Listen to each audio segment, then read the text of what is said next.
c'est le véritable panier de course du petit chaperon rouge, qui est allé apporter à sa mère grand les provisions nécessaires pour elle, c'est-à-dire, je vois, il y a du pain, il y a des pommes, quelques-unes, et puis il y a, c'est quoi ça, du lait. Donc on va travailler là-dessus pour introduire un nouveau cours qui est important, qui est difficile, c'est le cours sur le calcul littéral. Calcul littéral, allez, je le marque directement comme ça. On va voir deux outils importants pour le calcul littéral, les opérations de développement, développer et factoriser. Développer et factoriser, c'est important. Ça sert à beaucoup de choses. Développer, c'est ce qui va transformer une somme, un produit, pardon, en somme. Et factoriser, c'est l'opération inverse, va transformer une somme en un produit. Je disais c'est important parce que, par exemple, dès que vous voulez travailler avec des fractions, si vous voulez simplifier des fractions, vous allez simplifier des fractions qui sont des produits et non pas des sommes. Je vous la mets ici. Vous ne pouvez pas simplifier une fraction avec des sommes au numérateur ou au dénominateur. Vous ne pouvez simplifier que si vous avez des produits. Donc quand vous avez des termes avec des fractions, souvent on a besoin d'avoir des produits. Aussi pour résoudre des équations, je veux résoudre une équation, c'est difficile de résoudre quelque chose comme ça, mais c'est beaucoup plus facile de résoudre quelque chose avec un produit en vertu d'une règle que vous allez apprendre rapidement, c'est la règle du produit nul. Un des facteurs est nul, ça suffit à rendre le produit nul, on sait très bien. Alors on va regarder maintenant développer. La première opération, développer, eh bien je vais développer mon panier de courses que je reprends ici, le panier de ma grand-mère avec ses pommes, son lait, eh bien je vais l'écrire ici, voilà ce qu'elle a dedans, et quand je vais déballer ce produit, donc je vais dire que ça c'est bien égal à, eh bien regardez, dedans j'ai 2 laits, ok, j'ai 3 pommes, j'ai un saucisson qui se cachait au fond, et puis j'ai une baguette. D'accord ? Mais la grand-mère, elle a dit au petit chaperon rouge, écoute, on sait qu'il traîne sur les chemins, il y a plein de grands loups, alors ramène-moi directement 3 paniers de courses. Le petit chaperon rouge qui sait très bien calculer, puisqu'il est allé dans ma classe, il sait très bien dire que 3 paniers de courses, ça va nous donner, quand on développe ces paniers, ça va nous donner 6 laits, ok ? Il y aura 9 pommes, et puis 3 sauciflards et 3 baguettes. Maintenant, je vais l'appeler autrement, c'est-à-dire que je vais dire que en maths, 3, on va donner maintenant des lettres. C'est plus simple que de faire des dessins, parce qu'en dessin, je suis un peu nul. Alors, donc, la bouteille, on a dit que c'était une bouteille de lait. Donc, dedans, j'avais 2 bouteilles de lait. 2 bouteilles de lait, plus 3 pommes. 3 pommes, on va l'appeler P. 3 pommes, plus j'ai encore un saucisson, on va l'appeler S tout simplement, plus une baguette, on va l'appeler B.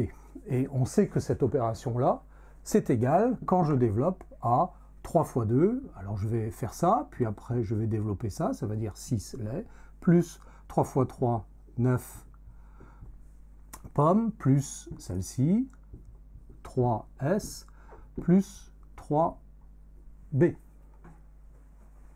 Vous êtes d'accord avec moi? Eh bien voilà, ça c'est, on vient de faire l'opération essentielle de calcul littéral qui est de développer. Développer, c'est je prends mon panier et puis je vais le poser sur la table. On va aussi le faire avec autre chose cette fois-ci.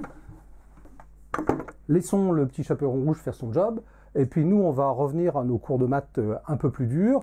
Qu'est-ce que c'est qu'une opération telle que celle-ci? 5 fois, eh bien je vais mettre quelque chose dans mon panier, par exemple 4x plus 6. Voilà. Et puis vous savez quoi, ce fois, là maintenant on est des grands, donc plutôt que d'écrire 5 fois un panier de courses, on va dire qu'on a 5 paniers de courses. Le petit signe fois, on l'oublie de plus en plus. Hein. Donc cette opération-là, eh bien, on apprend que la distribution, je vais faire mon petit programme, c'est-à-dire j'ai 5 fois la première chose qu'il y a dedans, 4 fois 5, 20x, et puis ici j'ai plus 30, ça me donne le contenu de mon panier. Voilà, c'est ça développer. Je pourrais avoir 1, 2, 3, 4, 5, je mettrai autant de flèches de l'un à l'autre. Voilà là ce qu'on appelle l'opération de distributivité. Distribuer. Et cette règle-là qui permet comme quand je distribue des cartes d'un joueur sur les différents membres d'une table, eh bien cette règle s'appelle la distributivité. Distributivité. C'est cette règle-là et vous allez la matérialiser par des flèches. Ça va beaucoup vous servir, ça va vous permettre de faire les opérations plus tranquillement. Je vais vous montrer pourquoi. Imaginons maintenant que dans mon panier de courses, la grand-mère m'appelle sur mon super smartphone et elle me dit « Écoute, tu as prévu de m'apporter 3 paniers de courses, mais non, tu vas m'en apporter 3 et encore 2. C'est-à-dire, je vais faire 3 plus 2 fois ce que j'avais dans mon panier de courses, 2 lait plus, on va se contenter ici de 3 pommes. Tu vas m'apporter 3 et puis 2 paniers de courses. Alors nous, on sait très bien que ça veut dire apporter 5 paniers de courses, mais on peut le voir aussi autrement. On peut dire que c'est 3 fois le premier panier, et je tire mes flèches pour me dire que c'est 3 fois de lait, 3 fois 3 pommes, et que c'est aussi 2 fois de lait et 2 fois 3 pommes. Je pourrais faire encore plus. Je pourrais le faire d'une manière en disant, rappelle-moi, écoute, mets-moi encore 5 paniers de pommes, et je fais la même opération.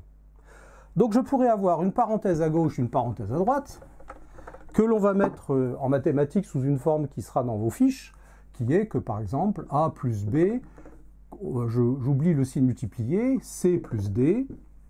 Quand je fais cette opération-là, eh bien, je prépare mon programme de distribution, programme de course, A fois C plus D, et puis je vais avoir B fois. Je fais 4 flèches, je vais donc avoir en bas 4 termes.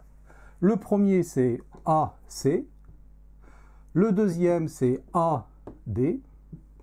Je n'ai qu'à suivre mes flèches un peu paresseusement. En maths on fait tout paresseusement. Plus en dessous maintenant la troisième flèche c'est BC, plus la quatrième flèche BD. AC, AD, BC, BD.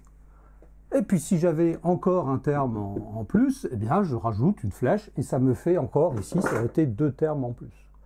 Une fois que vous avez compris ce principe-là, donc ce que je vous invite à faire quand vous avez de la distribution, c'est de poser vos flèches et de les suivre très tranquillement. Après, il n'y a plus qu'à secouer le panier pour rassembler un petit peu les termes. D'accord? Voilà, et bien ça c'est la distributivité. Vu à la chaperon rouge, ça marche très bien. Vous notez ce genre de formule et après, écoutez, plein d'exercices, on va y aller.